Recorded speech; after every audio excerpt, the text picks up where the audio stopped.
Ya, berikut ini akan saya jelaskan kembali bagaimana cara memberikan penugasan ya kepada siswa dengan cara misalnya nanti kita buatkan siswa tersebut lembar jawaban yang seragam gitu. Nanti siswa langsung mengerjakan di lembar jawaban tersebut. Oke, saya coba, saya ke Google Classroom, masuk ke kelas yang saya buat, kelas uji coba. Kemudian saya masuk ke Classwork. Ini posisinya sebagai guru ya. Saya akan membuat satu penugasan, misalnya ini ya, saya klik, kemudian saya klik segmen. Misalnya tugas 2 bab 1. Ya, tugas 2 bab 1. Kemudian di sini saya akan berikan perintah tugas gitu.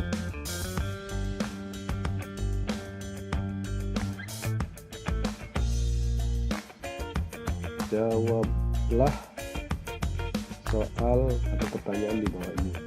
Pertanyaan di bawah ini pada lembar jawaban yang telah disediakan.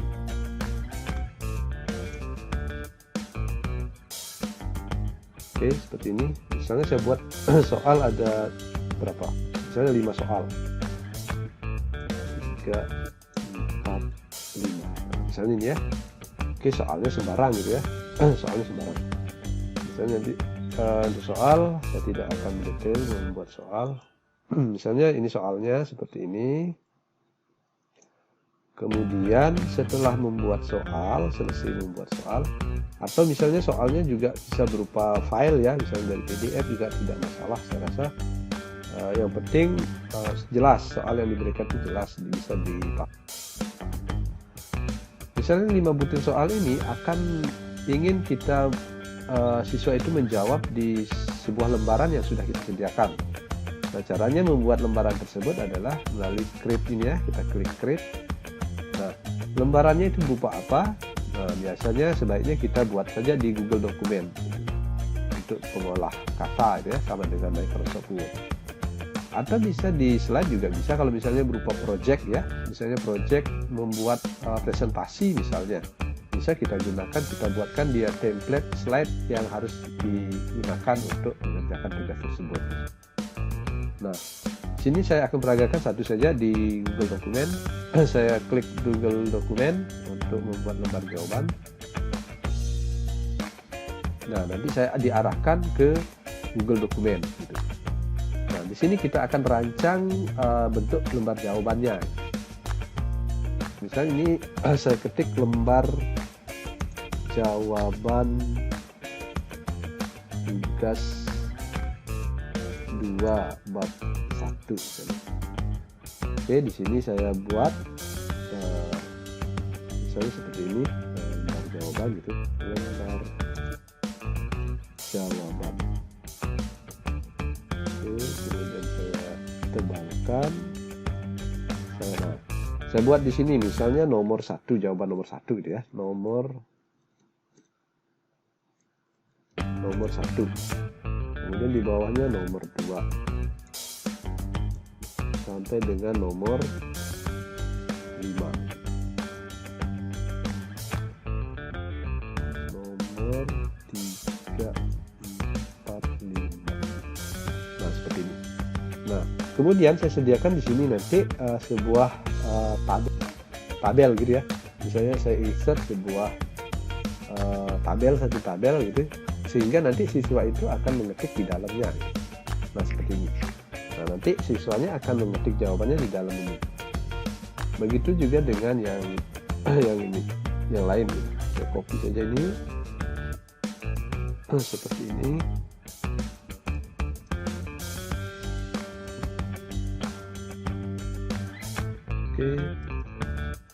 Oke, sudah selesai nih. Nah, jadi harapannya kita itu siswanya menjawab soal itu di dalam kotak ini gitu.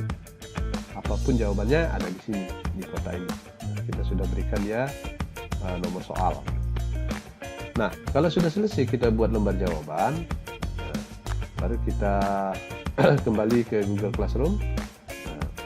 Ini saya refresh. Di sini belum tadi ya, yang ini ya. Ini saya edit lagi. Ini yang tadi kita buat, saya edit. Nah, maka akan terbentuk satu lembar jawaban tugas 2 bab 1. Nah, untuk memberikan ke siswa, ini kalau kita tidak setting, nanti siswanya mengerjakan di satu lembaran oleh semua siswa gitu. Nah, untuk membuat supaya semua siswa itu memperoleh satu lembaran yang berbeda, ini kita harus setting ini. Siswa ini kan siswa hanya bisa melihat file. Berarti siswanya tidak bisa mengedit di sana. Nah, ini kita ubah itu menjadi buat kopian untuk setiap siswa. Kalau kita membuat student can edit file, artinya semua siswa mengedit satu file gitu. Tapi kalau kita make a copy for each student, maka semua siswa memperoleh beda-beda gitu, tetapi format yang sama gitu. Artinya lembaran ini yang kita digandakan untuk setiap siswa. Kita pilih make a copy for each student, maka setiap siswa memiliki kopiannya masing-masing nanti. Lalu kita atur yang lainnya, kategori, misalnya tugas tidak ada kategorinya, lalu ini pengerjaannya sampai kapan. Kita coba ya, nomor 21 ini, lalu topiknya di penugasan. Oke. Kalau sudah, saya akan coba langsung saya kirim, saya tugaskan. Saya tidak simpan save draft, supaya saya nanti bisa kita lihat bagaimana sih tampilannya di siswa. Oke, saya klik tugaskan.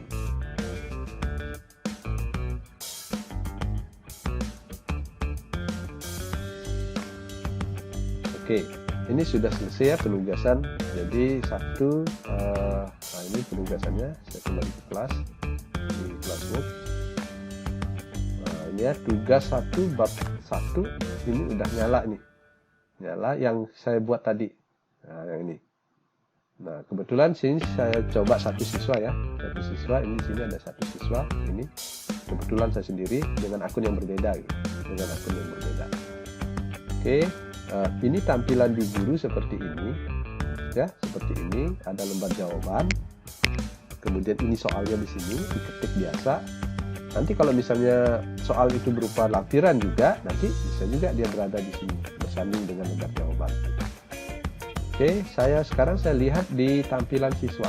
Oke, saya ke tampilan siswa. Nah, ini tampilan siswanya. Di tampilan siswa yang muncul adalah ini, seperti ini. Kita bisa bedakan. Tadi penugasan hanya ini yang saya kirim gitu. Tapi sebenarnya tadi kan banyak ya. Saya kembali ke kelas guru. Nah, ini kan banyak nih. Nah, kebetulan ini semuanya belum di post gitu, belum dikirim ke siswa. Maka ini hanya bisa dilihat oleh guru saja gitu. Nah, jadi seperti itu. Saya kembali ke tampilan siswa. Nah, seperti ini. Kalau siswa membuka, nah ini buka ya, kita view, lihat penugasan. Nah, maka akan terlihat di sini itu tadi lembar jawaban itu sudah ada nama siswanya masing-masing. Nah, ini nama saya tadi ya, nama siswanya ini. Kembali lagi, ini nama siswanya. Maka di akun siswa ini ya, ketika dibuka kelasnya, tugasnya, akan terbentuk satu file tempat siswa tersebut mengerjakan. Nah, kalau siswanya membukai, bentuknya seperti ini. Nah, seperti ini. Sama dengan yang sudah dibuat oleh guru tadi. Tetapi, lembaran ini hanya milik satu siswa tersebut. Gitu. Siswa yang lain juga memiliki lembaran yang sama. Tetapi, nanti dia mengerjakannya di lembarnya masing-masing. Seperti itu. Nah, sehingga nanti ketika siswa sudah menjawab, nanti sudah dijawab ya, misalnya sudah dijawab, kemudian siswa mengirim, tune in. Maka di guru akan terkirim nih lembar jawaban masing-masing siswa tersebut dengan format yang sama. Sekali lagi, dengan format yang sama seperti ini. Gitu. akan mudah kita koreksi. Artinya kalau misalnya itu uraian, kita mudah koreksinya, tidak lain-lain lupa lembarannya gitu.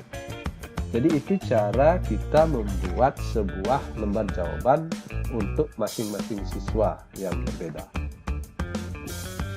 Itu caranya untuk membuat lembar jawaban yang